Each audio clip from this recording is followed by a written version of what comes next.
I was looking for some different sounds for this thing, and so I looked for something that said like just something about trash, because me and Drew always say trash.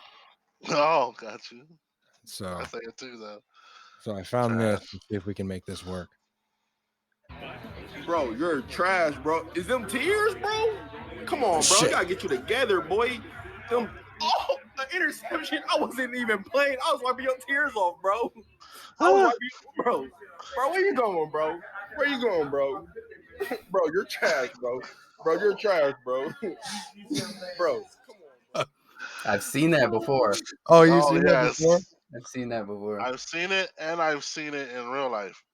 Yeah. I've seen it, and I've been it in real life. Oh, yeah, for sure. I mean, Hey, don't lie. Don't lie. Nobody ever beat me to tears, bro. I might want to throw in the remote, but that's how you know it's a close game. Like it's never tears. So I couldn't help it, and I had to. Bro, you're trash, bro. I had to put Is it them on tears, bro? Come on, bro. You gotta get you together, boy. Get you together, boy. All right, that's perfect. Perfect timing. Oh. Yeah, see? Yeah. Oh, you about to spit something?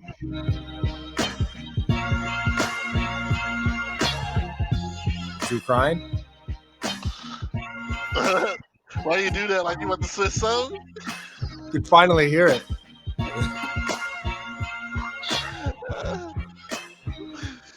All right, welcome back to another episode of Live from Ox City. Greg, Drew, and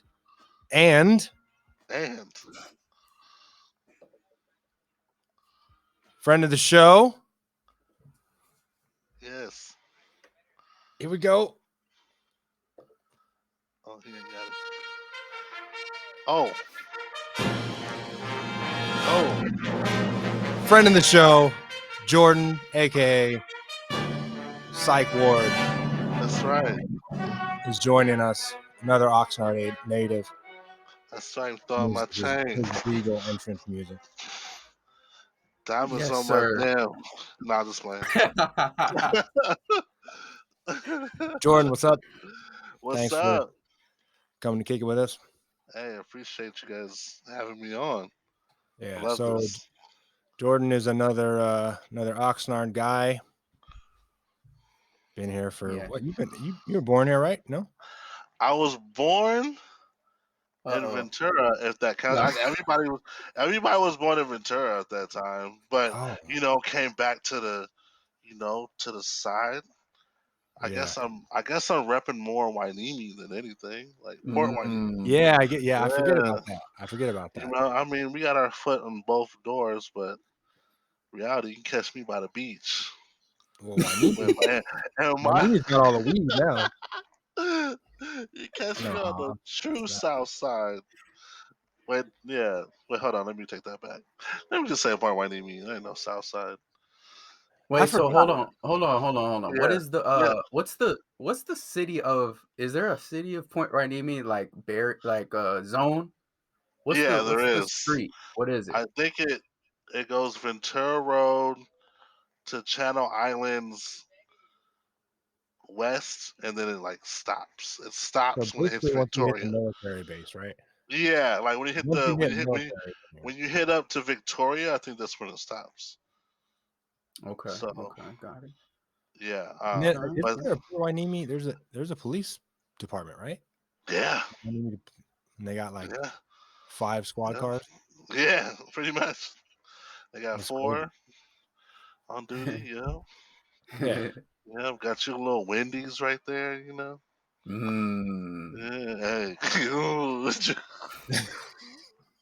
Hey, yeah, you're talking to a vegan now. Oh, word? Yeah, only Beyond Wendy's for this guy. Hey, cook him up, you know. Wait, who's the vegan, Kizzle or you? Not me. Okay.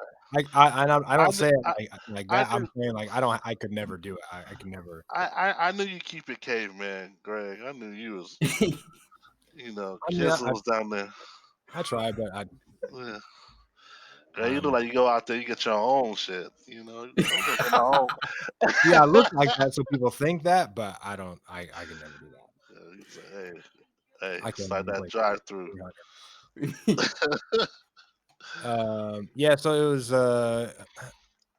Psych Ward, right? That's the IG. Yep. Psych Ward 35. Yeah, shout your MySpace and all that out. MySpace? Come on, bro. Stop it. Bro, I promise you my MySpace is probably still up. I don't think I deleted it. I don't think Is anybody. it even active? Everybody's MySpaces are Hey, still man. up somewhere. Yeah, it's still up. But yeah, you can find me on IG at Psych Ward 35. What's the 35? Oh, that's the family basketball number. Oh, That's the ward number. would you say that you defended that number? Like, if anybody tried to take it from you, then you would make sure that you get it because it's a Oh family. yeah, I was mad at when we and kids were at OC. There was 34, there's 33. That's There was right. no 30. There was no 35. So I got to get it as close to 35 as possible. What number were you? I was 34. Oh, okay. I had to hit that Ray Allen real quick. Yeah. Yeah, That's true. Milwaukee Ray Allen, Milwaukee. That's the 34. Hey, Not the bald Ray Allen.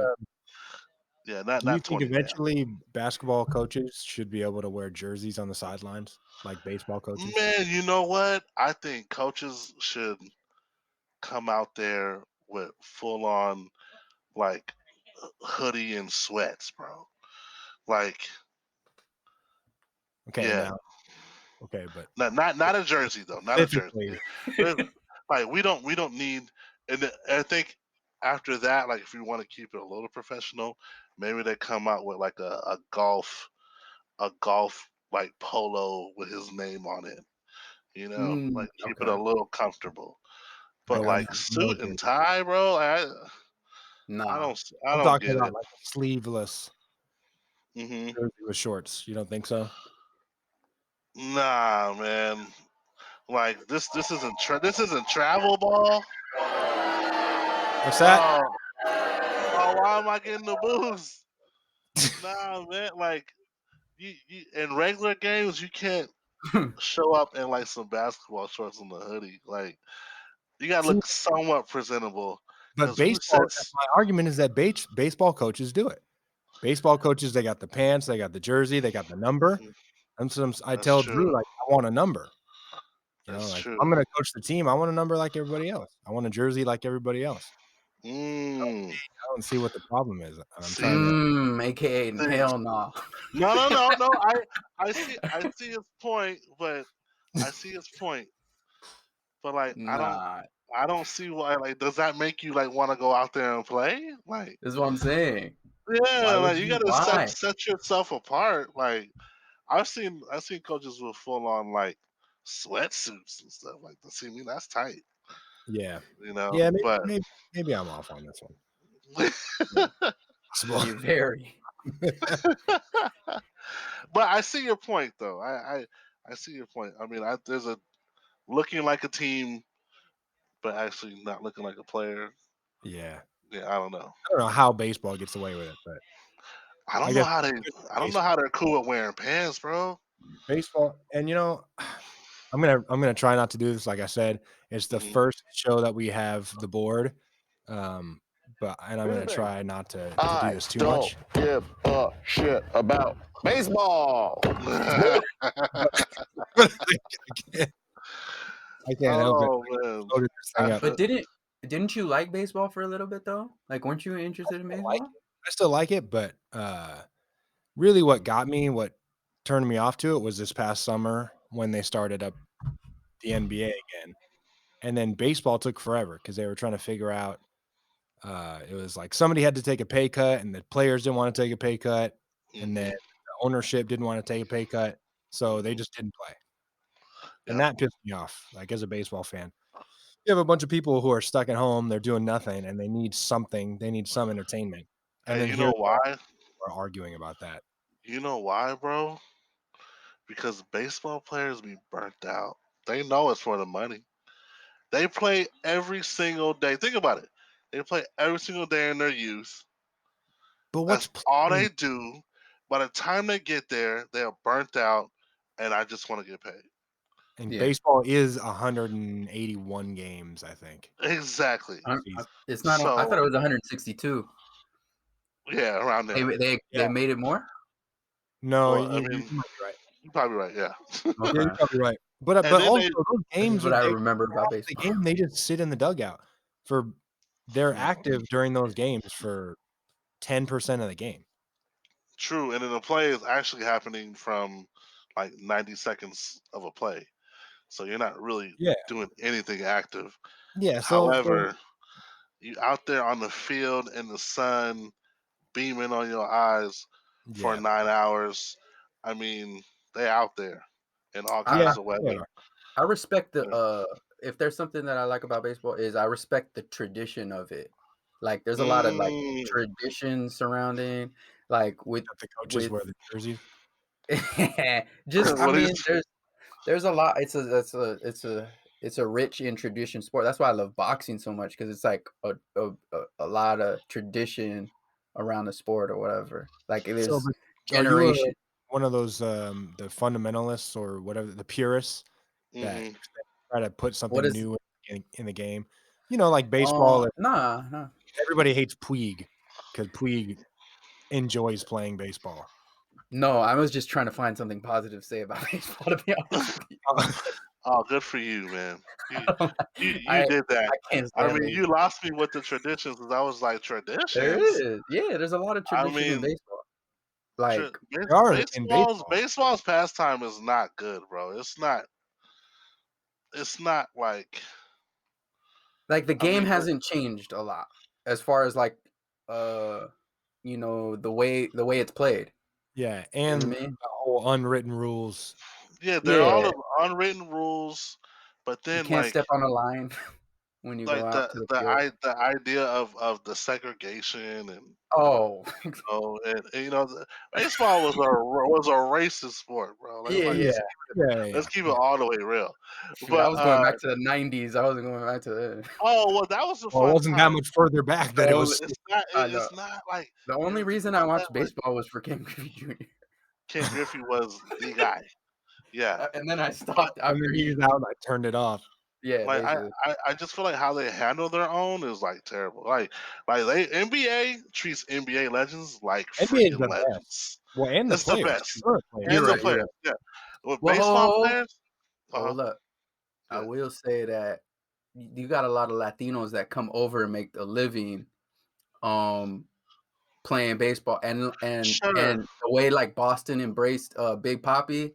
Like I like to see stuff like that. Like they treat him as their own type of TV. Wait a minute. We have to understand. We have to understand this. Boston is one of the most racist cities in the country. Yeah. Nobody knows. Well, that's what I'm saying. What do you mean nobody knows? Well, good. I'm glad people know. Yeah, but we know. It's funny. Them same racists will make exceptions for something that they love to see. Right. So he's just an exception. But that don't mean they really love like, oh man, he's they love what he did for them. Yeah, for sure. I mean, that's Fenway Park is the worst park for that. Yeah, for that stuff. Yeah, I've heard Fenway is the worst. Right. Yeah, it's like for basketball is Utah. Like don't go to Utah. Well, I think Boston was bad for basketball too. Yeah, you're right. But that's why I was saying we know because of the 80s Lakers versus Celtics. Facts. You know what I mean? Facts. And they're like, I don't know why I hate the Lakers. Yeah. I just don't like them, and I like the Celtics. Right. Man, okay, I see what's going on here. Except for Dennis Johnson and Robert Parrish. But I like the Celtics so much. Hey, so I remember before we did the retired Hoopers thing, Drew. Mm-hmm. So the little questionnaire. Yeah, I remember that. Figured, since we have another Yeah, so retired hooper. before we get into that, can we like fully Yeah, do an intro. Yeah. I You mean, want me to yeah, play so the friend Jordan, of the show music so Greg again? did Greg, huh? You want me to play this friend of the show music game, like the trumpets? No, no, we're good. So Greg intro Jordan, but me and Jordan have a a history together. We played a college ball together. Even if it was 1 year, Yes, sir. it seemed like Hey, 10 years it seemed like 10 years, didn't it? Yeah. Like, we were because there was teammates so for much. like Yeah, because there so was so much much drama. things that went down. Hell yeah. Anyone who's ever played JUCO understands that kind of struggle and dynamic, but also it was for the city. Like we were what? It was like maybe 3 or 4 of us that were 4 of local us. players. Well, Yeah, Mikey, if you count Mikey, oh 5. yeah. Shout out to Mike. Yeah. What's up, Mike? AKA Shoes. Um AKA Bigfoots. yeah, but Jordan was a big part of that team. He he was a very, very big part of that team, and just we became lifelong friends through that. Yes, sir. Yes, And sir. also a big thing is Jordan has done a lot of things in the community that we kind of wanted to highlight on this show. And just an all around great guy. So Thanks, man. I know you got things going on that real quick for the listeners, run down who you are. All right. Well, no, I'm Did Jordan you Ward. just slap your hands together? Yeah, man. I'm like, let me tell you, like a rapper. You know what I mean? Yeah, Hey, but look. the rhythm off. You I want a know, beat? You want a dang. beat to introduce yourself? I got beats on here too, like whatever Nah, you. Okay. Right. no, but I'm Jordan Ward. Grew up in Wainimi, Oxnard area since I was, 8. Um, I went to E.O. Green, went to Wainimi High School, went to Oxnard College, of course, went to Cal State Channel Islands. So everything I did was here in my education, and yeah, I've been part of the city for a while. Family ties, a lot of friendships. Yes. So Yeah. what you been doing locally? Because you've been doing a lot of stuff this Yeah, past. so crazy how this happened. So I have to take you back when Ahmaud Arbery had passed. Rest his soul. And you know what? Like nothing. This stuff doesn't happen here because Oxnard's pretty well diverse. But at the same time, when he passed, I was like, all right, man. Like some shit has to change. Like this shit is crazy. Yeah. So one of my friends, her name was Denise. She was like, I'm putting together a protest, but like I don't know where to start. So I remember when I was doing my internship at Oxnard College for my master's program, I ran into this guy named Dexter. And Dexter came through and he was like, I'm about to put on an event at the fairgrounds. It's for, to help. We're building, money for families who need it, yada, yada, yada. And I was like, okay, I like what he has to offer. So then I thought about him. I reached out to him like, hey man, we're trying to put together a protest. And meanwhile, to this point, I've never done anything, like this, like protest or anything. Um, he was like, Most say no people. more. Huh? Yeah, most people haven't. Yeah. So he was like, say no more. I put him together with Denise, and then they got together and they did this protest outside of Vaughn's on Victoria. And what we did, we walked up and back on Victoria and Woolley. And we walked up and back, and he had a microphone. And it was really cool to see because the Oxnard police came out and could have like stopped it, Yeah. but they didn't. And I was like, that let us know that Oxnard's for us. They're Yeah. for the movement. They agree. And I was like, cool. So at that point, I was like, this is the greatest thing I've ever done. Like it was so selfless. It's for something else, something that's bigger than me, right? And then George Floyd died. And then I was like, all right, like we can't I don't have time to be sad. I need to like do something. I have ideas. When everybody's mad at the police at that time, I was like, yo, we gotta be proactive, right? Like and I was like, instead of seeing them as an enemy, we need to go ahead and sit down with them. So I reached out to Dexter. I said, Dexter, I have an idea. I said, at first it was just about the community because I was like, just like everybody else, angry, like, you're just angry that this is happening. A man dies, with somebody's knee on their neck. So at first you're angry. Then I'm like, wait a minute, no, like, I'm such a solution based guy. Let's not focus on the problem. Let's find solutions to the problem. So in the world when this is going on, everybody's angry. We are the first, and I hope everybody watches this, but we are the only county that has sat down with their police department. It went from like speaking to officers to no, we're not just speaking to the officer. We're speaking to the chief of police, Right. and we're speaking with the city manager. They want to sit down and speak with us. But my whole thing was about the people. I wanted to give the people a voice. It wasn't just about what I need them to say to us. It was more like, yo, we all here, we all angry. People say what you feel. They need to listen.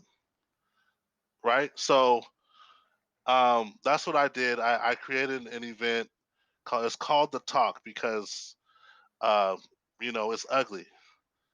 This Right. whole police brutality thing is ugly. And there's no way around it. We need to have that talk. So it's called The Talk. It was very successful. At first, there was a little bumps in the road, but that's what I did. That's uh, what you guys are referring to, or what I did in the community. Yeah. Yeah. That was. I mean, first and foremost, I thank you for doing that. Appreciate it, man. That's because I've been following the OPD IG for a while. Yeah. And I haven't seen. I don't know what other cities are doing. I don't know what their police departments look like, but I'm very happy to see what ours looks like. Yes. And the interaction with the community that they have just through that social medium. Yeah. So like they already just like that. They're transparent. Like they'll post Right. those things and they'll say, there's a checkpoint here, or there's, they found somebody or somebody was arrested, like all that type of stuff. So, but it was awesome to see you being proactive and, showing that the community can have a relationship with the police, have a positive relationship. Right. I mean, for me, it was like a double purpose. Like we have to be proactive to think about how to prevent stuff from happening. Like I came together with a group of men that wants to infiltrate the police training, the diversity training. We have to like they're getting guys who are not from from the area. Right. So they come here with their bias and they have a gun. So it's like, I mean, you need to get these guys involved in the community. Know your personnel. Know, uh, it's like know different, communities. Like it's just more training, when it comes more down to it. training, less ignorance. Yeah. Like Yeah. but yeah, so What that's that what we're was trying to do. this past year, right? And then I mean you did the talk. Yeah, I did the talk, and then from that, the chief of police came out. You actually had during the talk you had like a special guest, right? Yeah. Well, I had the chief of police. Oh, yes. It was George Floyd's cousin. Yeah, George Floyd's cousin came out. Yeah. He now that was a surprise for everyone, even me. I didn't know he was coming. So how did that come about? Physically came? Out He here? physically came. Yeah. Wow. He doesn't live too far, I guess. Oh. So we're doing the talk, like we took like a little like intermission, 5 minutes. And then my partner Dexter was like, "Hey, George Floyd's cousin is coming to speak. We have to fit him in." So he's totally like, we have like a whole schedule planned out. Who's gonna talk at this time? Yada yada yada. Like we had to fit him into our schedule and add like another 5-10 minutes, which none of us knew was gonna happen. But it was like so last minute. So he came and he spoke. Um, yeah, it was What nice. was It was what nice was to. if you kind of remember, what was like his message? What was his, his Well, I guess suddenly, like he suddenly found out that that was his cousin. uh, Like so it was interesting. I mean, just from my perspective, like, oh, like you didn't really know him, right. but Right. still, but the topic at hand was, it could have been me. It could have been, Yeah. like I got kids, and this is just not right, and he thanked us for like the change that we are trying Right. to do, but yeah, it could have been me, could have been, me, or, could have been this guy. That was pretty much his message. One of the things that I wanted to ask Hmm. you about that whole like time when you were kind of putting that together and organizing, and Yeah. did you have any like reservations about it, like Mm, because of what might, there's certain people that might not have the same views as you. Did you yeah. Well, that's kind of exactly what happened. nervous? I wasn't nervous. I wasn't nervous, but so I got a tip that there were protesters out there because at that time protesting was going ham, like they were looting and all that in LA. People are watching that, and then some people in Oxnard were like getting to that level. The week before I'm getting ready to do my event. Um, the week before, I went to a protest. They stormed the police station, which the police didn't come out not once. Again, the police were very like, "Hey, you guys go out there and protest, just be safe," because they What do you didn't even mean come out. storm police station? So we walked from Oxnard, downtown Oxnard, that big tree, and then they protest all the way down to We the. You, do. you know what that is? Yeah, we do. Yeah. So that's Okay, off. we- What's that? Fifth the and plaza, Oxnard right? Boulevard. The What plaza. we Yeah, talking? yeah, downtown Oxnard, and then they went to the police station um, down C Street. So we're marching, and then we get to the police station. They have like megaphones and stuff like that. But then next thing you know, there's a certain group of people who go out to the street, had this big ass sign, and then they went from like Black Lives Matter to fuck the police. Right. And then I was like, uh, that's not the message. That's not why I'm here. Like we're not Like about I'm not I'm not on NWA. yeah, Whoa. oh, no, I'm not I was like, not that. I'm not about the fuck the police thing. So, but then it was weird because it looked like when somebody's from Oxnard, Yeah. they didn't look like they're from Oxnard. It's like they found out about that Yeah, protest, they came don't know. down, made their own sign, Yeah. and then you can tell they didn't know where they were from Yeah. because what they weren't from here because they went back up C Street and they made a left towards Colonia. Nah, you ain't going to Colonia. Ah, You know what I Uh, mean? So I was like, oh, these fools are not even from Oxnard. They just took over the whole protest. So wow. at that point, I was like, all right, I'm gonna meet everybody back when they go back this way. But everybody's overly emotional, and then they just want to protest just to say they did it. but are you really here for Black lives? So, meanwhile, fast forward, my event's about to come up. I get word that people are pissed that I'm even sitting down with the cops to begin with. And my friend was like, you need to make a video telling them to chill because they're coming to mess stuff up. So I had to make a whole video, and I promise you, like, I went public with my Instagram account, and I think like 300 people were following me at that time. I go public, it's like shoots up to like 800 and something. And then the video I made, like 2,000 something views that What was the watched video? this You video. So like, I pretty much had to tell people, like, if you're not about solutions, if you're not about sitting down and actively trying to find, to solve this problem, don't show up. yeah, I was pretty much telling people, like, I'm not here to protest. I'm not here to loot. I'm here to have an active. chaos. Then don't Yeah, come. if you're about chaos, don't even show up.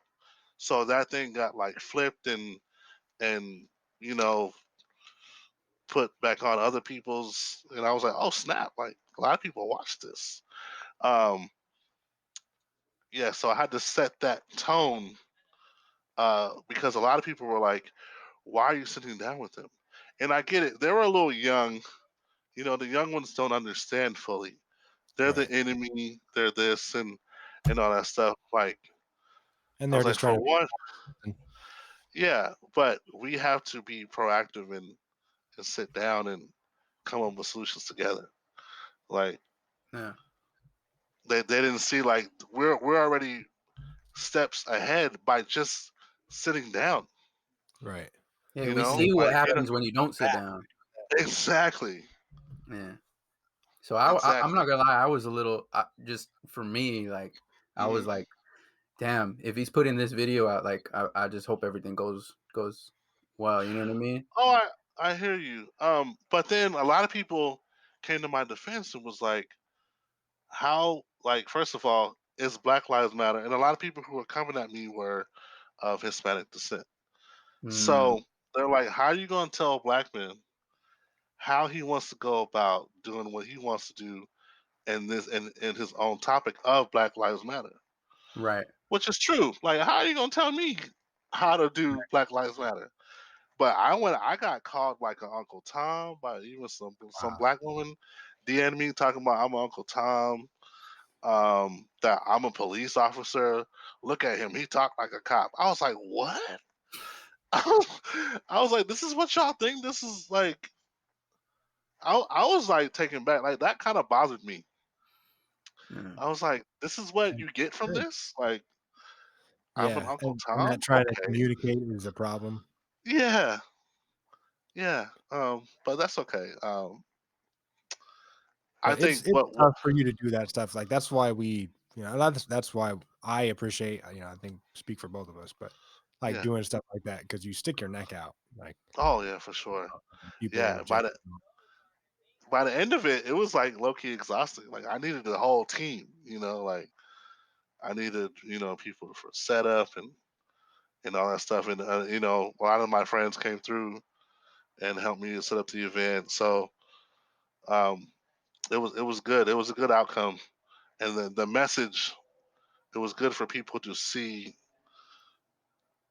them, and not just like them, but see Oxnard come together as it did. right. That was cool. Like I don't think I've ever been a part of anything that like that with Oxnard, other than like your basketball or your high school or something coming together for some big event. Like that was big to be a part of for Oxnard. Right. Especially it's such an uncomfortable situation, Yeah, when for everybody's sure. so uncomfortable about it. Yeah. Right. So or you got? No, I just want to say, like, I appreciate you for doing that. That was a big, like, to stick your neck out and to be moved that much to be able to organize all that and put your actions where your thoughts are and actually do something about, and not just talk and post. something. Right. Yeah. It was interesting, man. Like a lot of people, a lot of like groups around Oxnard, like started, DMing me like, "Hey, like, did you look into the budget?" And then that's when they were like, uh, like, "Did you look into this? Like, did you look into that?" Like, different organizations were like looking at me like this activist, and I'm like, "Oh, like I don't consider myself an activist. I just had an idea, and this is what we should do." Like, I'm just a person that's just finding solutions to problems. Right. That's all. I wasn't. I told myself I didn't want to just stand by this time, like and just be angry this time. Like, Yeah. what am I doing to help the situation? Like, I didn't. I wasn't in it to be like some activist, even though part of me feels like I am sometimes. But you know, Well, you're just a human being. yeah, exactly. I'm just a human being. Exactly. Yeah. You shouldn't doing something shouldn't, put you in this category as activists. Right. Like Yeah. necessarily, like we should all kind of be activists. Yeah. Yeah, Yeah. I don't Doing mean that something, you're just a human being to like say, oh, you're just regular, like Oh. you, Oh, like, no, no, no. I know you know what what I you mean. mean? You know what I mean? But we Yeah. all, you didn't want to put a title on what you're doing. You know what I mean? You just Right. came from a human being perspective. Like I'm a Right. human but with I all wish you. that doing what he did was regular, Yeah. Yes. Like it, but it it's was not. just a decency, like human decency, bro. Like it's yeah, it's yeah. So what do you got in the future? You planning any types Well, of projects or honestly, after that, I did a few other talks, um, like black on black crime, which is an issue in the black community. I got some old, nah, I should say old, excuse me. I got some we got some people together to speak about a black on black crime and give like a historical background to that. So I pretty much was like creating content for discussions for the community. So because I feel like education is key, and the more we educate, the more we can all understand circumstances. So right. that was a conversation that needed to be had because black crime is an issue. Um, and not to say that other races don't kill each other, but it's bad when you're killing yourself while then cops are killing you too. Yeah. Like it's like we don't need And to you be killing shouldn't have to, ourselves. you shouldn't have to specify, just because we're talking about black on black crime. We shouldn't Mm. have to specify Hispanic on Hispanic crime is also bad. Like Yeah, we yeah. Oh, it is we bad. all Yeah. know that, but like when for some reason when somebody says black on black something or black lives something, then it's Mm. always, well, what about this or what Right. about that? Like we don't Isn't we it don't need to funny do that that. We're we all do that topics like amongst ourselves. subconsciously? You don't even. Yeah, like Yeah, I. we've actually brought this up, I think, on the Uh-huh. podcast, right? Where Yeah, it's like kind of. where you kind of like you're just coming with a whole nother topic, like, and I Yeah, just said this. It's like if I yeah. were to Like ask you about basketball, and you're like, but what about football? Like, Right. what? yeah. No, we're talking about basketball. What are Exactly. you talking about? We're talking about Yeah, basketball. Speaking of, who's the GOAT? Michael Jordan. He's yeah, got 6 rings. And then somebody says, "Well, what about Tom Brady? He's got 6 rings." right. I'm Speaking of talking speaking about of speaking of basketball, what do you think sports plays? Like, what role does sports play in as far And as politics. Oh, okay, I'll be, yeah, in politics, but like specifically like I guess the bubble, or maybe what you had growing up in sports. Like what do you think like role sports plays? oh man. All right. I think that sports and sports play and in politics or protests stops the money. So if people's money flow stops, and then maybe people listen more. Like maybe they care about the bottom line. Um, you can tell who's doing it right and who's not. Like the NBA is trying to still create revenue, but also trying to send a huge message on Black Lives Matter. And I appreciate those efforts. When you read some um, civil rights leaders, they'll tell you, some of them, like Malcolm X back in the day used to say, like, they try to paint your entertainers as leaders, but in reality they're just entertainers. But I feel like the stage is so big with the NBA, and the NBA is so worldwide, that if it's such a worldwide issue, like we got other countries saying Black Lives Matter. Yeah.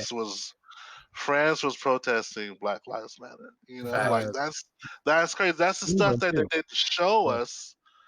But you go on Instagram and you find the right page, and you saw people protesting Black Lives Matter in France. Like that's Right. crazy. So uh I don't know. I guess I'm here for it if the message is clear. If the message is, if we're being represented the right way. Like sometimes I feel like it's a chore, depending on who's speaking on it. But the ones who are coming from the heart with it, and I appreciate that. So what do you think about them restarting the NBA? Because I know some people were kind of not feeling it. Like some people were against them starting it back I up. didn't think they should have had a season. Like my initial thought in the beginning was like, no, you cannot do that. You Right. can't do it right now. I don't think it was like how Kyrie was making it seem like we got them now, we got them here. Let's use our power now. Like I wasn't thinking so much that. I was just like, I don't think everybody's focus was there on basketball while also this is happening. Like how could you? How could your So after you focus watched it, what did you think? after I watched the season? Yeah. I was pleased for what they made up throughout the season of how they went about it. So I think I was pleased with that. Like especially the W. Shout out to the WNBA. They did their thing with it. Like they don't really show that a lot, but them women were out there every day wearing shirts. Yeah. Breonna Taylor. Like they were out there. So um, I like what the NBA did as far as making sure like To it. Yeah. this message is coming across big time. Black Lives Matter. I So thought I wasn't mad. with um with everything being shut down, Hmm. with everybody being at home, cooped up, nothing to do, um, I understood why they would start it back up to, Yeah, to give people something, like, sure. Yeah. and a lot of those cities, that were competing for a championship, like it gives those cities something, gives those people something to pay attention Well, to. only certain teams got to go to the bubble, so we Yeah, can't say a lot right, of cities were, and being entertained, but right, yeah. But I mean, just even just teams playing, just the yeah, end season going on and it being the playoffs, like just having that entertainment on TV was helpful. Do I think it some was people? helpful. Yeah, some people might have seen it as a distraction, though. Yeah, no, exactly. Right. It's funny you were talking about Malcolm X and how he was talking about entertainers Hmm. just being entertainers. Um, Right. and I last night I just watched One Night in Miami. Have you seen the? Oh, I didn't see that yet. Well, Yeah, so I just was watched it it last good? night. It was good. Yeah, I liked it. It wasn't what I thought. For some reason, I thought it was like an action movie. Oh, Like okay. I thought it was like like all four of them. Sam Cooke, Malcolm X, Muhammad Ali, or Cassius Clay and Jim Yeah. Brown together, and then they have like a Scooby-Doo type adventure. Oh, you thought it was The Hangover? Yeah. One Night But in it was Miami. just them, like, it was more of a dialogue type thing. But Okay. in it, Malcolm X him and Sam Cooke are kinda at odds because Malcolm X is calling out Sam Cooke for just being a singer and kinda like and being like a he said he accused Sam Cooke of being the only one of the four of them that white people liked, because people didn't like Jim Brown or Ali or Malcolm X. Right. And it was because he was saying because he's an entertainer, he's just he's singing and he's dancing for him. So they called him out for that. So like when you brought up that was actually, it sounds like that was kind of a view that he had of entertainers. Right. That makes sense. I gotta watch it now. Yeah, But yeah, yeah, it was good. yeah. Go ahead, Drew. No, I haven't seen it either, but I definitely want to see it because I know that I'm more so intrigued by Ali, because he's Ali, but I also lived in Miami, and I know that I'm a huge boxing fan and Ali fan, and I lived in Miami, so I want to know like the time he spent specifically there because he spent a good time there. Like I want to know that whole story, sort of. So I'm pretty interested in Yeah. that and seeing Yeah, that and movie. everybody Man. who was Like, in it did really well. Like I've seen, because everybody's seen a bunch of Ali footage. We've all seen Malcolm X. We've all heard Sam Cooke. I haven't seen as much Jim Brown. I've seen more Jim Brown videos recently, but after seeing all those guys, the actual in real life, the way that they speak, all the actors who were in that movie did a really good job. oh, Like good. the guy who did Ali, he did a really good Ali. The other Leslie Odom Jr., he's in Hamilton. He kind of blew up off of Hamilton. Uh, he plays Sam Cooke, and Okay. so he's already a Broadway kind of guy. But yeah, he did That's really what's well. up. It was really good. Where do you view LeBron? Where do you view LeBron in that? Ali being the bar of the sort of put your neck on the line, put your career on the line, stand up for something, activist as a sports figure, larger than sports. Where would you in the totem pole, I guess, where would you see LeBron like in there? Is he approaching that at all, or No.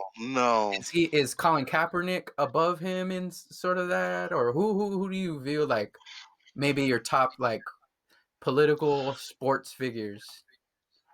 Well, of course, I think Ali takes it. Yeah. Yeah, I think Ali's Bill Russell, um, Kareem, Yeah. um, uh, uh, you know, I think even Jackie Robinson, like, yeah. But nobody just sacrificed as much as Ali, right? I mean, Ali had that man went to jail. Like, Yeah. He he missed lost his everything. prime. He missed the prime of his career Right. for that. Facts. He literally sacrificed himself. Right. Like Kaepernick sacrificed himself. Now, when LeBron was asked about China and what was happening with my with the Rockets GM at the time, Yeah. LeBron did not say, "Oh, people need to be free." He skipped that whole political thing, right? He skipped it because he knows how big he is in China. So, I mean, my man is about his money. That's why I kind of feel like some things are, that they're strategic. And he was leading the restart charge. Exactly. He was leading the Black Lives Matter thing, but it doesn't hurt him either. If anything, he just looks like more of a black hero. Right. But Yeah. But if you you look at know, those guys in the past that sacrificed that stuff, like at the time, they didn't look like a hero. right. Like Colin Kaepernick, people were throwing shit at him, like were coming at him forever about that. Yeah. He didn't look like he's still people still, he They does don't. still. Yeah, I don't. They don't like him, but I think the second time around they're like, oh, yeah, we understand. Like, it's a little bit. everybody's like, where's the NFL backing him for what he did? The NFL is like Black Lives Matter now. Right. Go back and apologize to that man. Yeah. But not to, but Muhammad Ali also, at the time. Yes. Yeah. Muhammad Ali was, when he refused to go when he was drafted, people hated that. Right. People hated that. I mean, I'm sure he got death threats like crazy. He didn't look like, everybody hated him. Right. Long time. Like but I don't feel like LeBron has that. I feel like LeBron gets that kind of hate, Right. No, not at all. I think I do have to, give LeBron credit for what he does for, his state or city of Akron. For that school that he's built where, they get scholarships to what's that school out there? The school that he built. No, well, not only the bill, but once they graduate, they get. If they would like to, they get to go to. Do they go to the University of Akron or something like that? Yeah, or something like that. Some college, right? Some college, yeah.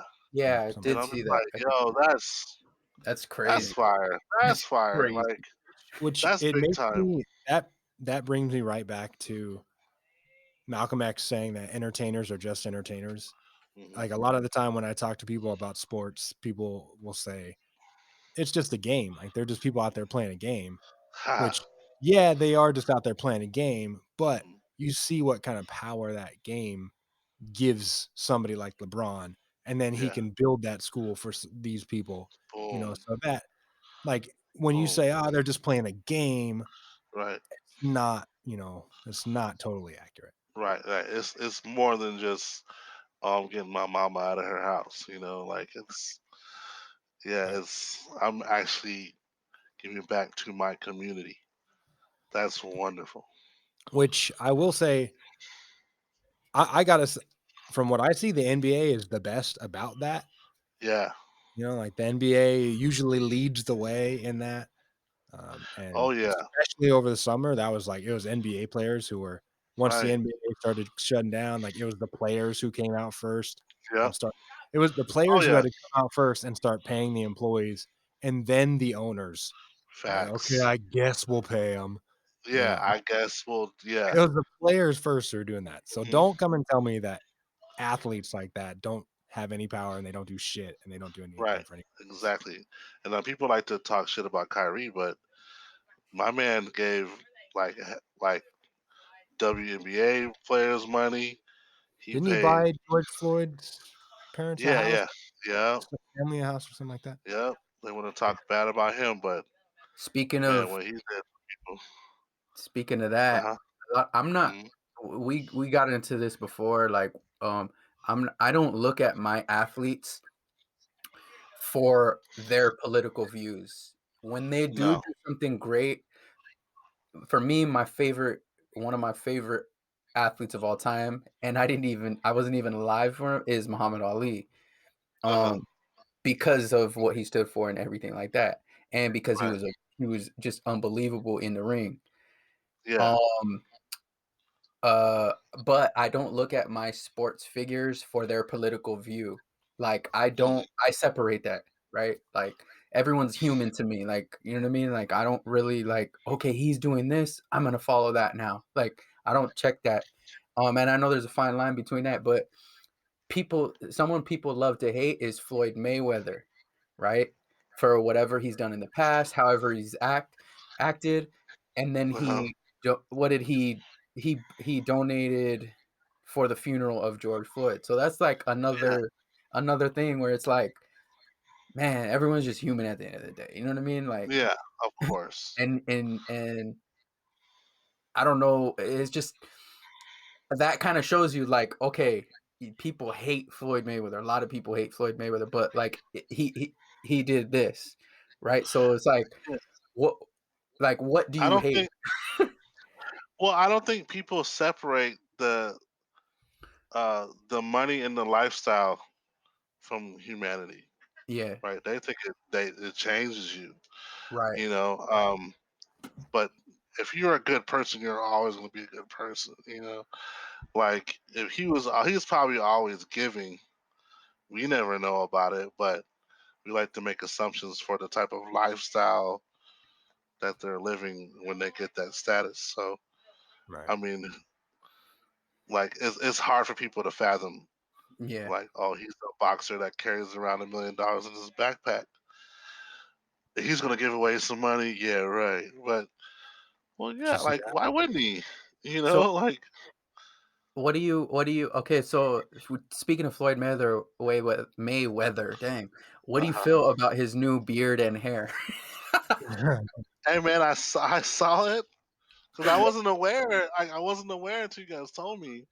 Um, hey man, Wait, New I hair, gotta who look hey, it dis? up. I honestly still haven't seen it. yeah, new hair. Hey, I Is let Didn't that he have no hair Beijing? before anyway? The New hair. Taiwan or the Hong Kong? I'm searching for it right now. What's up with his Hold hair? on. So Floyd Mayweather has been bald. Oh, he Carlos Yeah, Boozerd? Yeah, yeah. he the money version of Carlos Boozer. Oh, Like oh, Carlos Boozer had the paint, right? yeah, Yeah. yeah. Oh, Floyd that was Mayweather bad. has the what's the extensions? Implant. Implants. Yeah, Yeah, he had the Damn. implants on, but he has the beard implant too. Like Yeah, yeah. and the beard's That all tight and he lined went up, because like right? hard. I mean, it saw looks good. It looks good. his goatee like looks like it's extra thick right down here. Where he Yeah. And normally has a goatee. yeah, Damn. yeah, that The was a little Whatever. weird. Jordan, you mean the real goatee? Yeah, the real one. Yeah. Hey, But Floyd yeah, Money Mayweather. hey man, when you got money, you can do what you want to do. You see it, Yeah. Greg? Yeah, I saw it. I thought it looked good. I Yeah. mean, I would do it. I would do it if I had that problem. There's a Mhm. guy that I know who lost. I think he's 28, maybe he's 30. No hair on top, completely bald on the top. It's like Mhm. Yeah. shiny Mhm. bald. Got the cul-de-sac type of thing. And Cul-de-sac. we're talking 30 years old. So if Uh he had huh. Mayweather money, I mean, I advise him to do it now, and he doesn't have Mayweather money. So What do you think? My question is, what do you think his thought process is? Like, oh, they're not gonna notice, or I think he's like, what are you gonna do about it? Like I think I'm it's more like. Mayweather, super I think rich. it's What are you more gonna like. tell me? Yeah, let me take my lumps now. Be not, disappear for a bit, come back. Nobody would even care he had implants. Like nobody would even know, except Mm. for LeBron. 'Cause people watch his hairline every Yeah, day. but he just gave Like up. He LeBron, gave up finally. every day? bro, and that thing on the top of his head or what he do, like people look at his haircut every single day. Yeah. And they're just hoping he goes bald, but he don't want to do it. I think LeBron just loves a brush. Like he loves Too having a much. brush and be like, Yeah. because you know where his waves dip at. It's like right on the sides, so he stays like Those sides. he get them sides real good. Other than that, like Well, the top, he's the very baldy. back, like Yeah, this the part. spiral. Yeah, Yeah, yeah, Spiral. yeah. The yeah, toilet bowl. the thing is deteriorating, but yeah. All right, so I was gonna do one thing about Ox City, Uh-huh. just to I guess we would like to shout out local businesses. So if there are Yes. any local businesses, like local restaurants, any other local business entertainers that you want us Yeah. to shout out your page, Yeah. I hit mean, us up, I'll share shout it. out my IG page. Yeah, Psych one. get in there. Wait, hold on. Okay, go ahead. Shout Yeah, out your. I'm like a rapper. Like, hey, yo, listen. Hey, shout out my IG page. Psych War 35. No, let me stop. That was like a very Star Warsy way to do it. Yes, I love Star Wars. Yeah. What else I want to shout out? I What shout out else do you my have to show? huh? So what else do you have? Shit, all I got is Yes, I IG. have. Yeah, I mean, I got a Snapchat, but I don't need y'all in my Snapchat like that. So you said But, can we announce something? oh yeah, I mean, okay, look, I'll be starting my podcast soon, probably. You know, it all depends. I'm ready, but everybody else is not ready. But I feel like it is coming. Shout out Yeah, to I'm also shout out to, shout out to Sean Ennis. I do have a personal project that I'm working on. It's called Me and My Skin. Look out for that. What kind of Yeah. project? shout out to your So, skin. so Me and My Skin is about it's about the individual and whatever they've been through in their whatever like struggle or something personal that they went through and they triumphed from. It's about a story of triumph. And I want to give people the platform to speak about that story that changed them and how they came out of it and how they triumphed from it. So Me and My Skin is about the person, but everything that their skin comes with and how they that issue that they had to fight for to get across. They how they beat it. I want people to hear that story. So look out for that. Whenever that comes to fruition, send it our way and we'll Oh share yeah, it. for sure. It's coming. All right, so we have recently started doing some ad work. We're working with a company now for a product, and we started doing some ads. So I'm gonna do this a little different. Usually, I like to record it and then insert it into the podcast. Hey yo. Yeah. I'm not gonna say podcast, but I'm gonna try to do it live. I'm gonna try to actually hold on. I got something for that. Hold on. I'm gonna try to do it live. We'll do it live. Okay. Oh. No. We'll do it live. Fuck it. I'll write it and we'll do it live. Fucking thing sucks. That's so funny. I'm gonna try to run this ad. Okay, so all right. Yeah, run that. Yeah. Okay. Oh, we got ads. Yeah, we got ads. We got ad beat music. Who we got? All right. Pound for pound CBD. Oh. CBD. They're Yes. holding it down. So let's look. We got CBD ad music. Look at that, right? All right. Pound for pound CBD is a health and wellness subscription box service that takes the frustration. They're holding it down. Sorry, I'm sorry you distracted me. You guys want to dance? Takes the frustration out of finding great quality health and wellness products. Pound for Pound Therapeutics and Mikey Garcia have teamed up to make high quality CBD products available in convenient and affordable bundles shipped directly to you each month. These products are produced from 100% organic industrial hemp and are tested for purity and potency. From gummies to gel capsules to lemongrass soothe bombs and potent CBD tinctures, Pound for Pound CBD has you covered.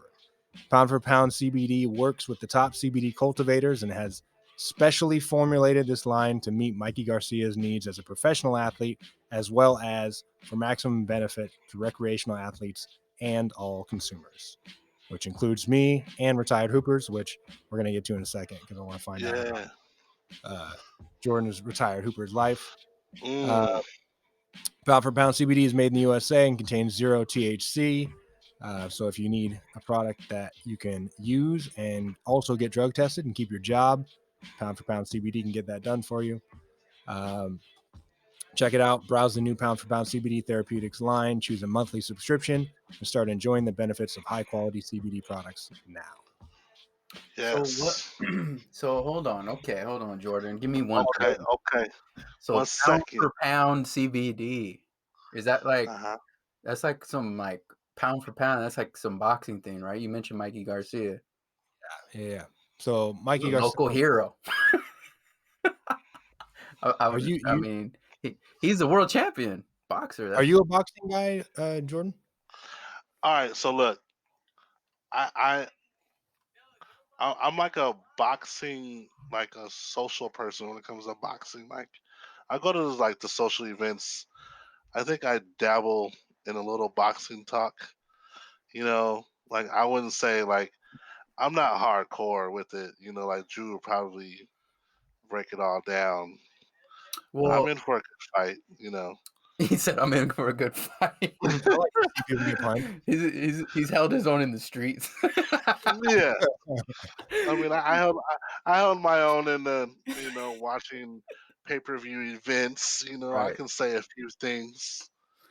I'm not one of the loudmouth experts, but Okay. you know, Okay. So, Greg, Um, yeah, you said pound for yeah, pound CBD. Do they yeah. get like if they go to the website? Do they get any type of like code Boom. or anything? That's what it is. Yeah. So if you go to the website, if you type in, if you want to buy pound for pound CBD products, right? hmm I'll put the ad music back on and start all over again. Boom! Oh, No, why if you you want, gotta if hit you Love me the want, up? elevator music. you can use our discount code is Ox City. So Ox City, OXCITY. chill, Ox City is every our discount Ox. code. So go to the website, type in Ox City. You can get pound for pound CBD products for a discounted price. Okay. Okay. Jordan, you ever done the CBD thing? Yeah, man. Don't say Well, yeah, done CBD like it's heroin. right. Yeah, You ever use CBD products? Okay. yes, of course, of course. I think CBD is amazing. Yeah, Right. All Okay. right. especially for retired athletes, Retired hoopers to be specific. retired hoopers, to be specific. Sorry. So, Oh yeah, so what we did before was I asked Drew a series of questions to get an yeah. idea, even though I know, his basketball history, I'm sure. just to ask those questions and get his answers. Because this is what I do when I meet somebody else who plays, or you run into somebody at the gym. You kind of wonder Mhm. these questions, Yeah. gauge what their level of play is. Oh, let's All right. go. So I got 10 questions. I'm going to run them by you. And just give me your answer of your experience. Okay. Okay, number one, did you play basketball in high school? Yes. Okay, good job. Uh-huh. Good answer. Good answer. Did you play varsity? Yes. Okay. Did you play after high school? Yes. Okay. Did you get recruited? No. Okay, so you just kind of walked on. Yes. Okay. Okay. Okay, so this question number 5 might be irrelevant to you, but did a recruiter ever buy you anything? Oh no. No. Okay. Okay. No. Has a coach ever done your homework? No.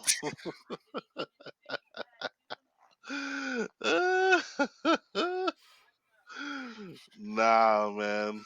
Not in our group. Okay. So I guess this might solve this next question, but Okay. have you ever dunked a basketball? Yes. Okay, you have dunked a basketball. What? Is that like a thing? Like And one okay, thing I but so can dunk? I also I said, have you ever dunked? And then in parentheses, I put a basketball. Because some people are like, yeah, I can dunk, but they don't say a golf ball. Oh, Ball. well, yes, of course, a basketball. Okay, so a basketball. Okay. Oh A my men's god. basketball. Yes, a men's Okay. basketball. Have you ever been dunked on? Oh man, let me tell you that story. I'm gonna tell you two stories. Okay, you've been Okay. dunked on twice. Okay. No. I have not been dunked on twice. I've been dunked on once. I'll give you that. But let me tell you the story about my almost poster. Okay. We're playing VC at OC, right? Black is on VC. They dial up. VC is Ventura College. Yes. Okay, let's make that. And Black is a person who played Yes. for Ventura Ventura College. Yes. Black is from New York. Everybody knows he got highlight tapes of dunking on people, whatever. VC dials up this play while we're sitting in the zone. And I'm just like moving, and the ball's at the ball is like, I'm like, all right, I'm in my spot, but like people are just moving, and they hit like this back screen, and here comes Black around, right? And the ball's on the wing on the opposite side. They throw that ball up, and I'm like, wow, why they throw that ball? So to me, because I don't see Black coming. I don't see him. So I'm like, oh wow, they really threw it. Okay, like, but it misses me. I don't even touch it. You missed it. And then as I'm jumping, I turn. I'm like, oh my god, Black is like right over me, like, right. It falls out of his hands. I was like, oh. I was about to be like the W's poster ever because I missed the ball. I'm in the air, and then he's like literally right behind me. And he just dropped it or something. And he like fumbled the pass. I was like, yes. But my actual dunking was James Ennis. Now he didn't dunk on me crazy. He dunked on me like respectfully. Like it was like a sorry, I had to do this. he didn't like he got you like old Yeller. He got me off of a rebound. He respectfully caught you in the air with one arm and then dunked with the other. No. Okay. It was like I was going to jump for the rebound, but he was already up there, and he just like put the ball in. Okay. But he didn't like put his nuts on my back or nothing like that. He was just like so respectful. And we're talking about like pickup or yeah, that was at 24. Yeah, it was respectful of him. It was. Okay. Shout out to James Ennis for being a respectful poster guy. Hey, but no, he used to shit on people. Oh. Not me, but he would disrespectfully dunk on them. Right? Yeah. Oh man, bad. Yeah. Shout out to him for not doing that to me. All right, so I got 2 more questions for you. Yeah. Have you ever played 2K for respect?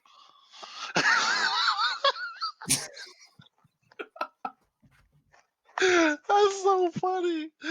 That's such a funny question, but like, no, no, no. Like to where you guys are arguing about who's better, and then you're like, all right, pick up the sticks. And all right, so let me tell you, the only person that I do this with is Tadell. Oh, friend of the show. Friend of the show, Tadell James Washington. Hey, governments. Governments, bro. I'm gonna go there because somehow when like Tadell be like, man, I don't even play no more. Like I haven't played in before or after the game. No, before the would game. never say that, bro. Tadell be like, man, I don't even be playing 2K like that. Like I don't even. And then we play, and then we're going like neck and neck, and then he'll beat me by seconds.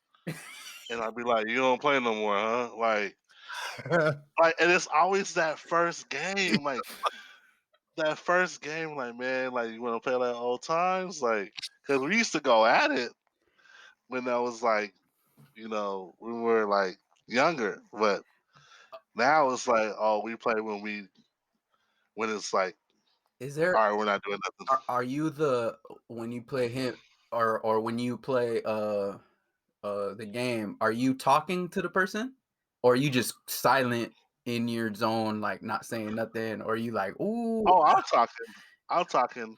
Like I do this weird thing. Like when I know it's wet, I'll even hold it myself. I'm like wet. Like a lot of dudes like to be like green or whatever. But I even hit them with like like I talk. Okay, I was gonna see if you were gonna lie or not because after practice one time, I went to your house don't do and we actually played NBA Live. This was NBA Live days. We played NBA Live, and Greg knows I'm not a video game dude. You bust No. my ass by at least like 30 or something, and you were talking the whole time, and I couldn't do anything about it. No, I didn't. I it. didn't Man, do you I like thought you were gonna feed us, man. Where's the that. food at? I was ready to leave. like got up like, yeah. Did I did that? Yeah, No, I didn't. yeah, NBA Live, man. But I'm not. I'm a notorious non-gamer, so it was like, Yeah, man, yeah. I felt But it's crazy I how wanted to real it get you gets. back somehow, but I couldn't because I'm not a gamer. Nah, no, I didn't. Yeah, you went home. Dang. Well, my bad, man. Like, I'm a no, like I used to be like super competitive when it came to video games. That's Like, why Drew brought you on the show, is that he wanted to You talk wanted about he to this. wanted test to this. talk about. He wanted to get an apology. Nah, there were times where like I lost a few remotes. Like I threw the Oh, one of remote against the those. wall. Those. Like all this what we doing. Like we, Yeah, yeah. But that's a different level on one. I know I was so. You know what it is? Like I hate losing. I mean, I do too. I mean, I think No, we all do. I hate losing. I didn't experience losing until I got to Oxnard College. Like Oh, but hold kids, on. You can't just let it go, right? So look, one time we were in practice. I got to tell this story. oh, We oh were in Lord, oh practice Lord. one time, and there's a thing for the listeners. There's a practice thing that most teams in America do called the shell drill, and it basically teaches you how to be prepared for like one pass away, and then also rebounding, and it just helps your defense, right? So, um, the assistant coach, he We call him Rothsberger, right? yeah, I forget his name. Dang, what was his name? It's something with an R. It's It like was like Rothenberger, it's like Roethlisberger, but it's like it's Rosenberger. Yeah, Rosenberger or something like that. Rosenberger. Yeah, And he was a former hooper. He was like 6'8", something like that. he Like, was like 6'6". yeah, he played at what, Pepperdine? Something like that. Yeah, Yeah. yeah. And so he was assistant coach, and he was teaching us. He was demonstrating something, and he's like, Jordan is in the post, right?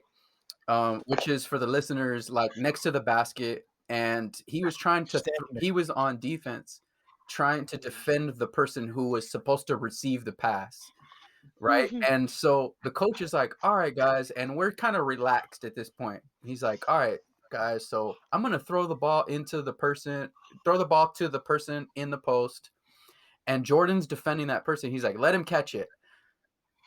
So the guy, he throws it into the post, and Jordan hits the ball. And he doesn't let him catch it. And he's like, all right, let him catch it. Or like, he messed up. Jordan's like, oh, okay, my bad. So, so then he's like, all right, let's do it again. So he throws it back into the post, and Jordan hits it again. Sorry, it's just natural. But hold on. The coach lost. He lost it. He lost it. He said, fuck, shit, fuck, shit. Fucking let him catch it. Fucking shit. When I tell you, no. When I tell you he yelled at the top of his lungs for a good 10 seconds, that's no joke. Yo, he was red. He was so red. And for the life of me, I don't know what was wrong with me. I was gonna say, can you imagine how annoying that is? If you're the coach, I'm sure like, just let it I in. was so like, nah, he ain't getting this ball. I don't know why I was like that, but I was like, I don't know why, but he snapped on me. He snapped so crazy. God damn it! Like he was just like, yo, I was like, oh my bad, coach. Like that time I got it. Like I don't know where I was in my head, but everyone saw that second hit by Jordan and was like, damn, why'd he do that? And yeah, I'm sorry. Man, they heard that through campus.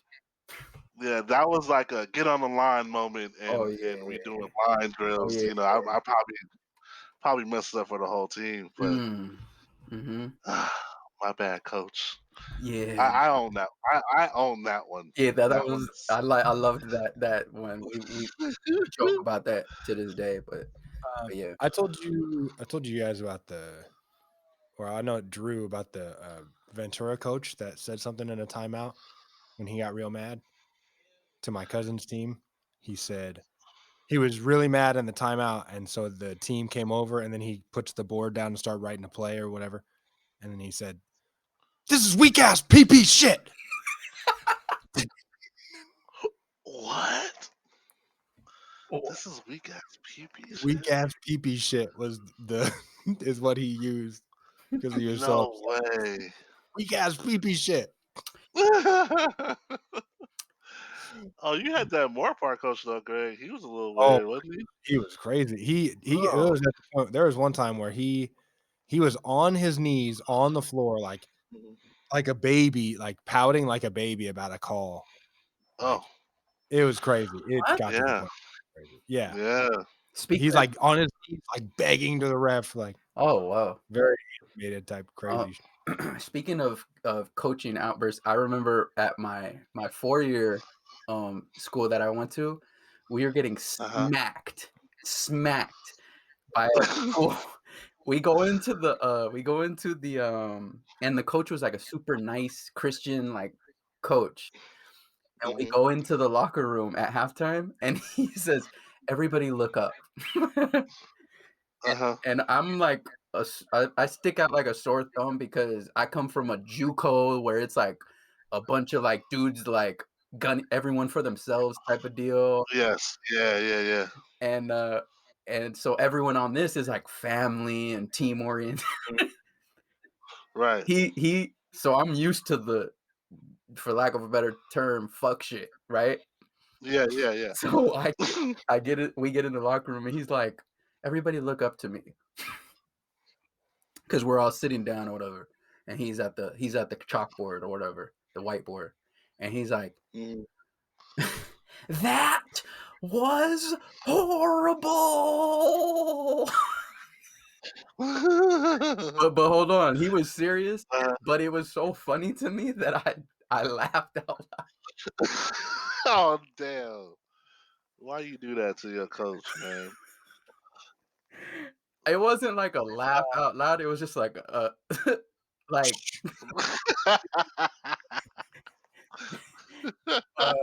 just because it was like if at Oxnard College we would have never, you know what I mean? Like it was just a totally different vibe. It was, for sure. yeah. You know what's sad about like our team is that we were actually really talented. Yes. But there was so much like Let me get too mine. much and let me get mine. Oh my god. There's so much let me get mine. And so I guess my question for you guys, I mean I'm not interviewing you, but No, this who's is home. who do you think is responsible for that? Is that the coach? Or is that like the team and whoever's the leader is at that time? Because honestly, bro, we were so like when we came together as a team, we looked like fucking great. We almost beat that number one team in the nation.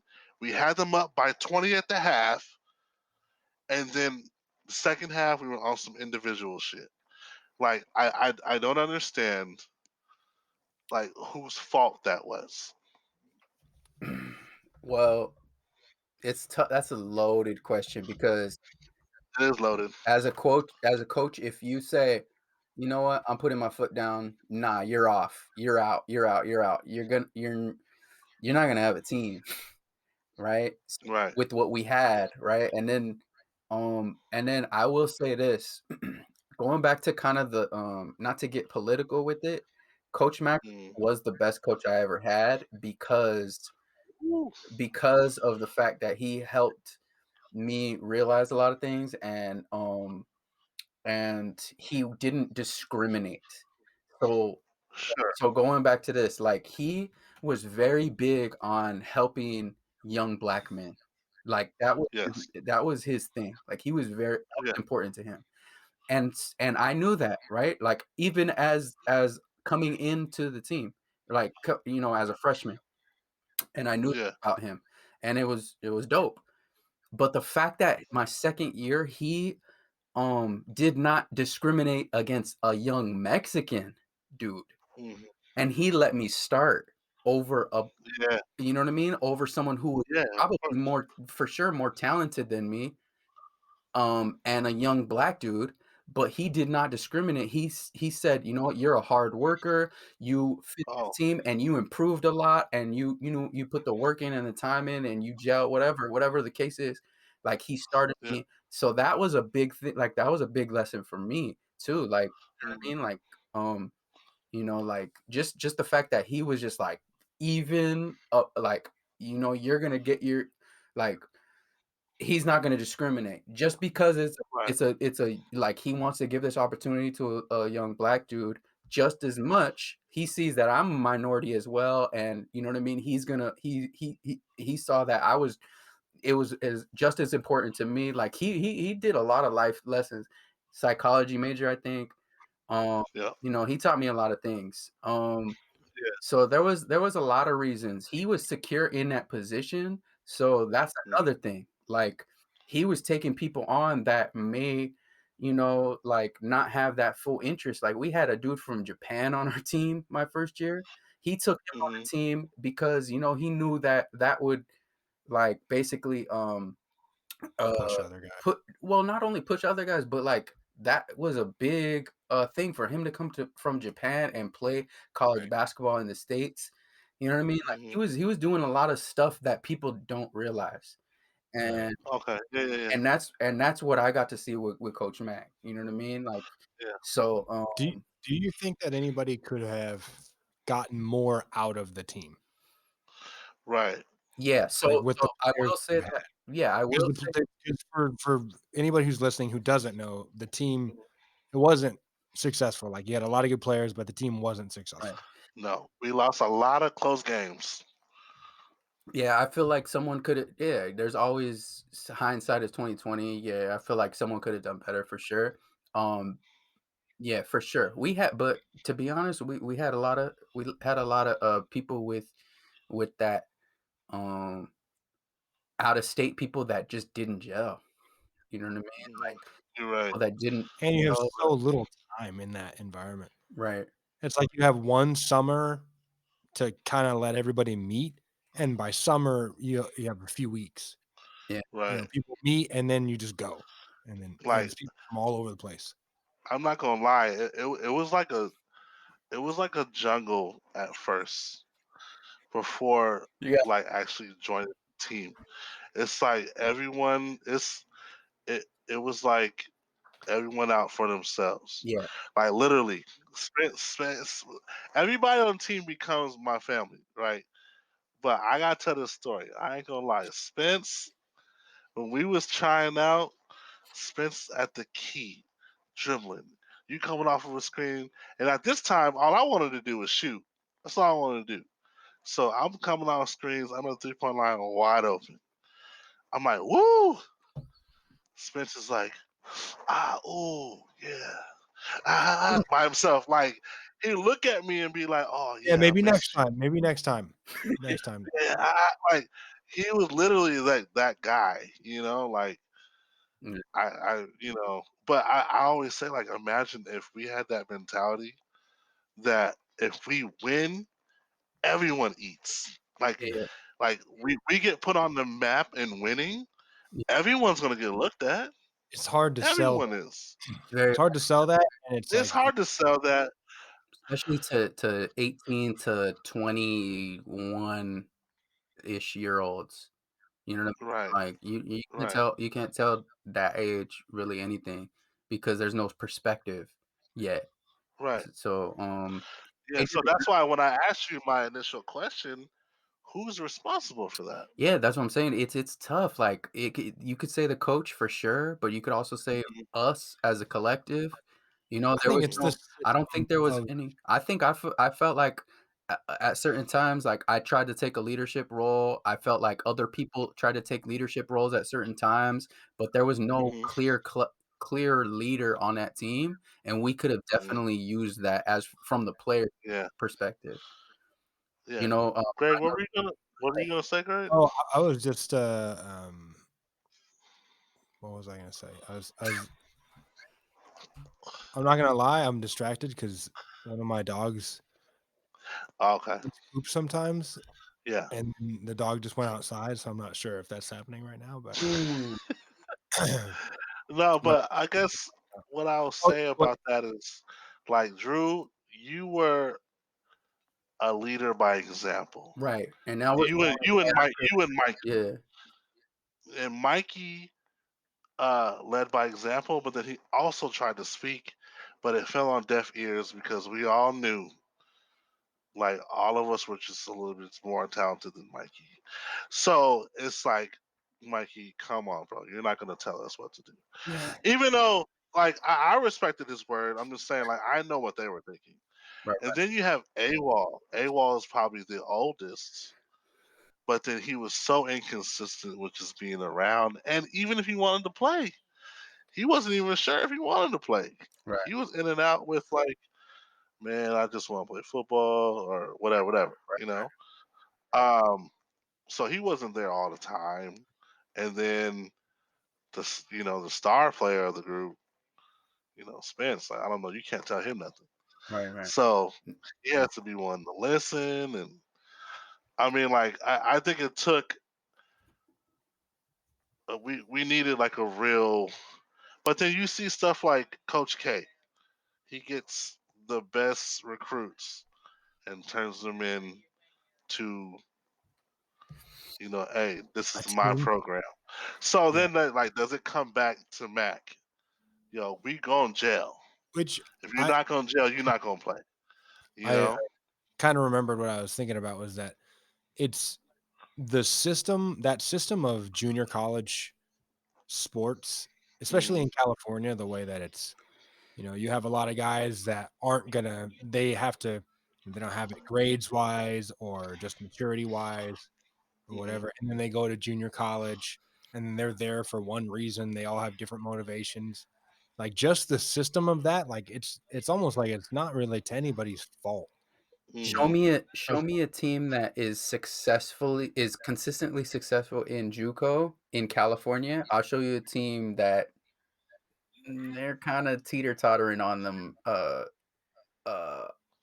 legalities and rules and who they're bringing in, coaches Oh, have like, getting these before. players. oh, like Baker. Remember that year of that Bakersfield team? Bakersfield, They were Fullerton. Yeah, there's they were stacked, bro. yeah, it's like That oh, man. team, that JUCO team, was running fives at a time, They and they had were five. picking up. They had 3 teams of 5. Yeah, Crazy. three, bro. They're all D1. Every one of them, dude was shooting half court shots. Their second unit. I was like, yo, Yeah. they California had, JUCO is very different from yeah, most other places. Hey, I had one more question in the retired Hoopers thing. yeah.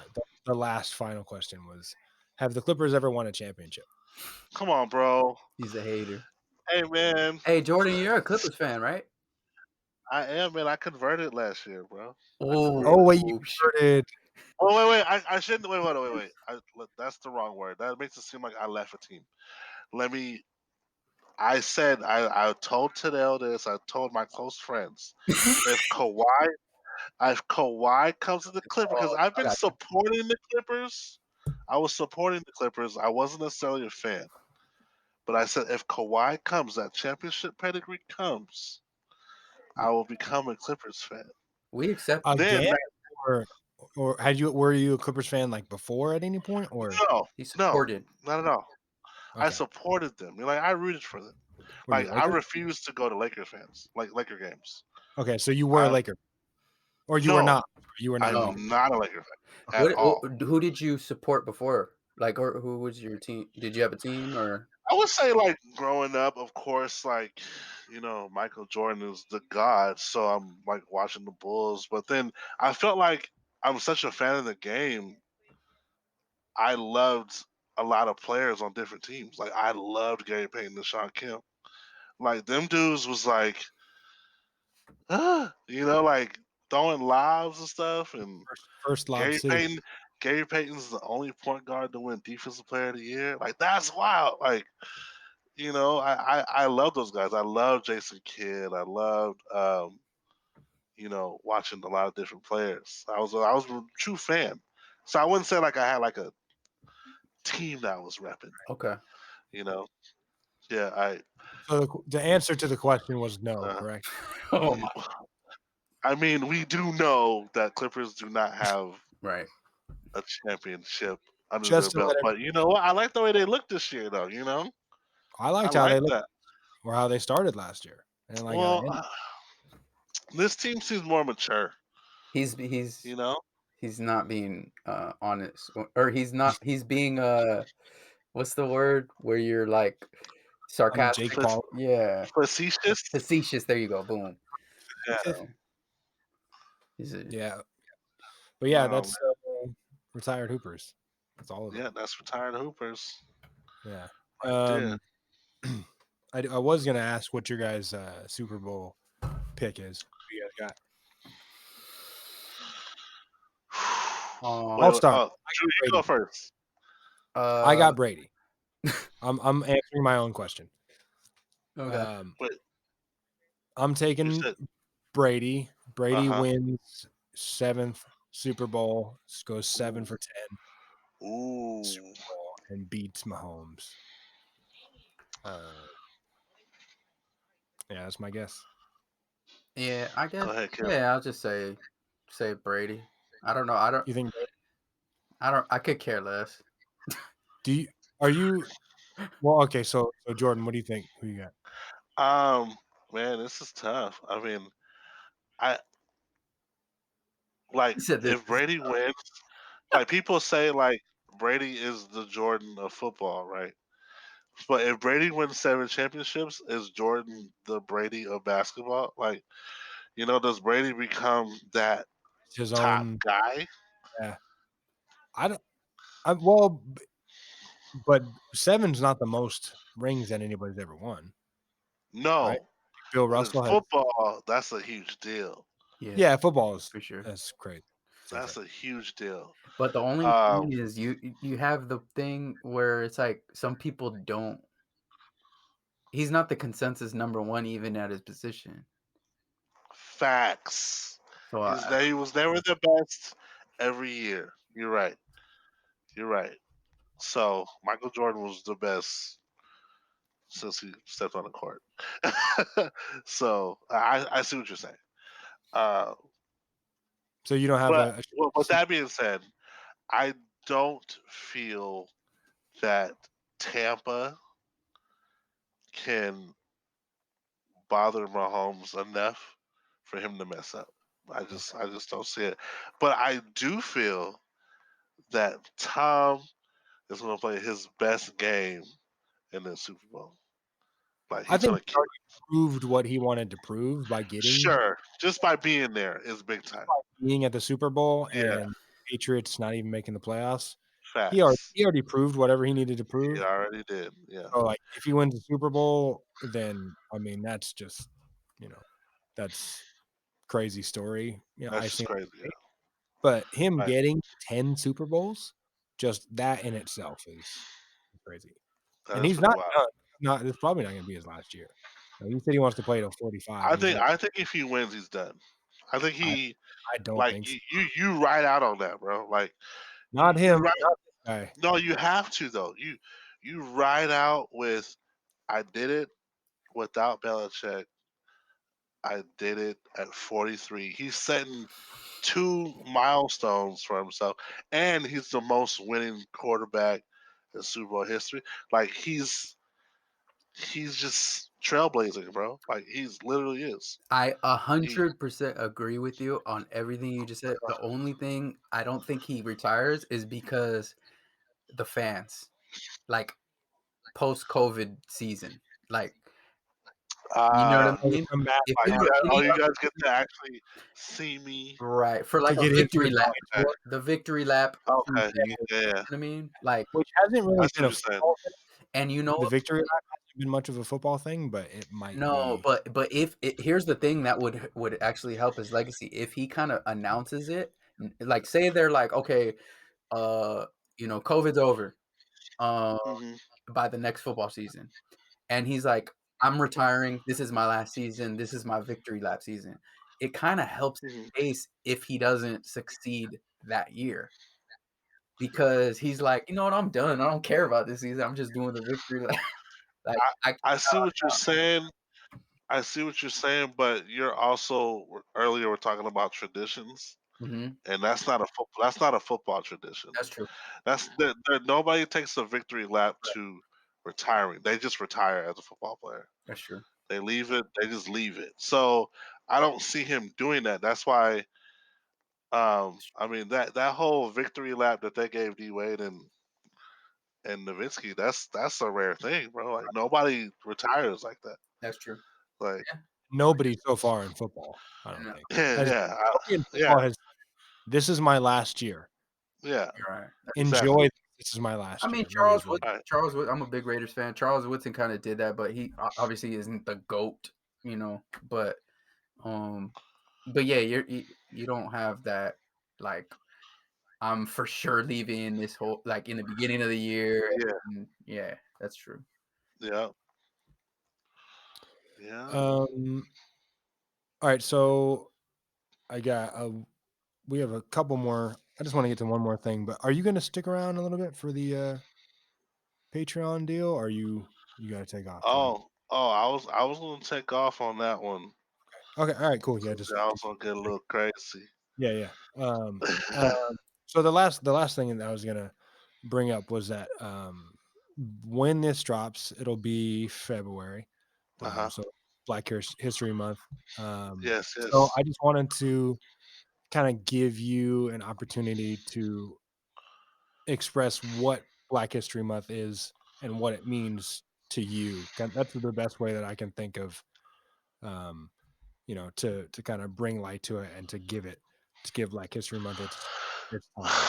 Um, for one, I like Morgan Freeman said in a video clip that I saw, like there's no such thing as a Black History Month. Like this is just plain old American history. But I think the month of February is a celebration of black, like black everything. So I mean what it means to me, that's what it means to me. Like we're just celebrating black people, not necessarily history, but like the individual, like black people itself. We have a month. I think a lot of people like to they say like there's a lot of distractions during Black History Month, or like the Super Bowl is always in February, the All Star Game, But honestly, like that's a part of the the the celebration. I think like look at this, we're celebrating these black athletes. We're celebrating, um, Black excellence. black excellence. Yeah, just period. Like so. I don't have a you can't limit it in a month. That's why I would say it's just a celebration of of of black people in Okay. general. Yeah. What is it to you, Drew? I mean, like to be in like from your perspective, like what does it mean? Yeah. A lot of what Jordan said, but for me, it's like obviously I'm Mexican, but man, I could get into growing up and my my beliefs and my values and whatnot, but as far as Black History Month, I as around the sports thing, I always thought about the inside the NBA and how they would really just teach me growing up. You know Yes, what I mean? bro. Like they would always have No, they do. during a lot of the, just what is it, every Thursday the game? Mm-hmm. I would just Yep. learn through, first just being a little kid and just watching, okay, these are like the players that were the firsts in the sports. And then these are the players that Mm-hmm. were outspoken. And then these were the political figures in whatever city that maybe the All-Star game is being hosted at. You know what I mean? Mm-hmm. And so like you start, just as you grow and get older and you just become more aware, you start getting more aware of like, you know, more and more people, just more people that were significant figures in Black culture and politically like pressing the line for Black people across the nation. And um, you know, a lot of people, like you were saying, Jordan, you were like, it could be a distraction, and then people always say like, oh, it's only 28 days or whatever. Days, yeah. So yeah, I honestly, to be honest with you, I just, it's it should be like, it's just a month. Like a month isn't long enough type of deal. Like I kind of share the same sentiment with that. Like a month isn't long enough. Yeah. Yeah, you don't want to just be Right. happy with just Yeah, well, just just a month, Right. No. um I from what I've been able to kind of collect for myself, being of mixed race um origin, I got my dad's white, my mom's black, so Yeah. for me it's mostly to learn about the history, Mm-hmm. to kind of do my research, to ask questions, to speak to my family members, try to find out. Like recently, I just found out that my mom's side of the family has lineage from Angola, and so Nice. like learning that, and like taking steps to try to find stuff like that out, especially for which it's rare for Black people, that um, people don't think about it, but a lot of people have access to where their family came from. Like Right. you be able to trace your ancestors back to Europe or South Mm-hmm. America or whatever. But if you're Black and you grow up like that, you don't always have access to that. So Nope. it's something that people take for granted. But Right. being able to look that stuff up and get an understanding of where you're not just seeing your lineage as stopping, in the South, which is what I've always kind of looked at it as, uh, Right. getting more insight into, where in Africa, what tribe, like that type of stuff. So, Yeah. um, so if you have that available to you, if you're able to do that, like I would recommend that. That definitely is something that's important to me. Like I found out there's this warrior queen of Angola that's famous for fighting off, like the Portuguese and all this, like just crazy Yeah. stories I've never heard of before. So Yeah. learn your lineage, and then if you're somebody who's, if you're not Black, if you don't have any of that um, blood in your veins, like if that's not in your background, do your research still, Mm-hmm. like do look up stuff, talk to Black people, learn more, do more research, educate yourself more. I would Yeah. I would encourage. advise. Yeah, I would encourage or advise people to look. Don't take the history that you learned in school for real history.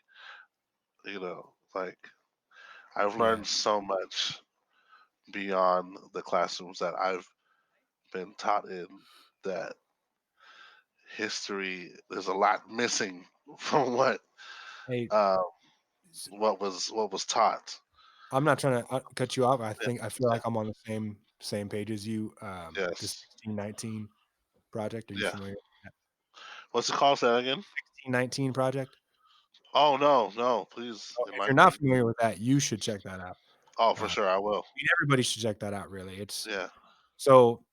The 1619 project was a project that got started in 2019. That was it was supposed to give a different perspective, or like a different telling of the history about slavery and the way Hmm. slavery and American history are aligned. Right. Uh, and so this project became, it was a podcast. It's like a 6-part podcast that you can. I listen to it on iTunes. Mm-hmm. There's also just it's curriculum. Like they're trying to put together curriculum that they can start to bring in and teach in schools. But it just gives you it's what you're saying. It gives you a different perspective on that history. Sure. Not from from the history of the perspective or the perspective that we're used to hearing. Yes. So I advise you to check it out. I think it's it's important for everybody to listen to. Yeah. So yeah, if you have a chance, if you have time, this month, Appreciate that. 1619 Project, check that out. Yes, sir. Yeah. But yeah, other than that, we appreciate you coming on the show. Thanks, bro. Always a friend of the show. Of course, we hope that you eventually get that podcast working. So we shout your things out again. Your little shout. Instagram.